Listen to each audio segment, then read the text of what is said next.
ఎన్టీఆర్ సినిమానా? అయితే ఏంటి? That is CiNaRe.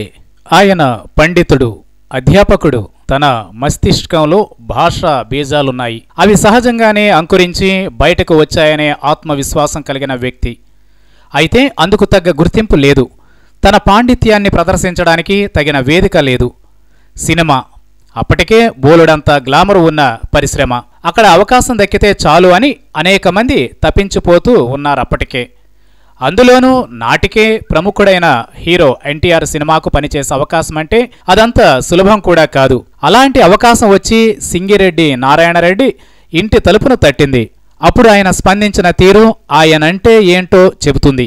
భాషా ప్రవీణుడే, చూద్దాం, ఒక పాట రాయించుకుందాం అనుకున్నారు. గులే బకావళి కథకి దర్శకుడు కూడా అయిన ఎన్టీఆర్ తమ్ముడిని నిర్మాతగా కూర్చోబెట్టి ఆ సినిమాను నిర్మించి దర్శకత్వం వహించి హీరోగా నటించారు ఎన్టీఆర్. అలాంటి సినిమాకు నారాయణరెడ్డి చేత పాటలు రాయించాలనే తలంపు వచ్చింది. అందుకు ఆయనను సంప్రదించారు. అప్పటికి నారాయణరెడ్డికి సినీ అవకాశాలేమీ లేవు. ఎన్టీఆర్ సినిమాకు రాసే అవకాశం వచ్చింది కాబట్టి ఎగిరి గంతేయాలి. రాస్తాను కాని అని నసిగారట. ఎన్టీఆర్ వైపు నుంచి ఆశ్చర్యం. ఏంటి సమస్య అనే ప్రశ్న. సింగిల్ కార్డ్ అయితే ఓకే అని సమాధానం. తొలి సినిమా, ఎన్టీఆర్ సినిమాలో అవకాశం.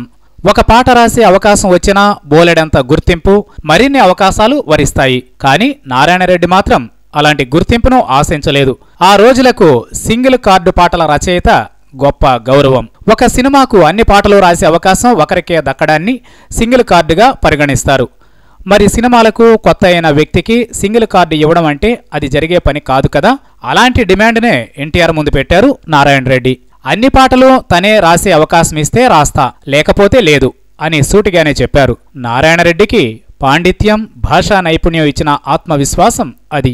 ఆ ఆత్మవిశ్వాసానికి ఎన్టీఆర్ కూడా విలువనిచ్చారు. గులే బకావళి కథ సినిమాకు మొత్తం 12 ట్రాక్స్ ఉంటాయి. అన్నీ నారాయణరెడ్డే రాశారు. తన తొలి సినిమాతోనే సింగిల్ కార్డు రచయితగా నిలవాలన్న తన ధ్యేయాన్ని నెరవేర్చుకోగలిగారు. ఆ తర్వాత ఆయన ప్రస్థానం ఎక్కడెక్కడి వరకు వెళ్ళిందనే విషయాలు ప్రత్యేకంగా వివరించనక్కర్లేదు. తొలి సినిమాకు ముందే ఆయనలో ఉండిన ఆత్మవిశ్వాసమే ఆయనంటే ఏమిటో చెబుతుంది. That is Narayana Reddy.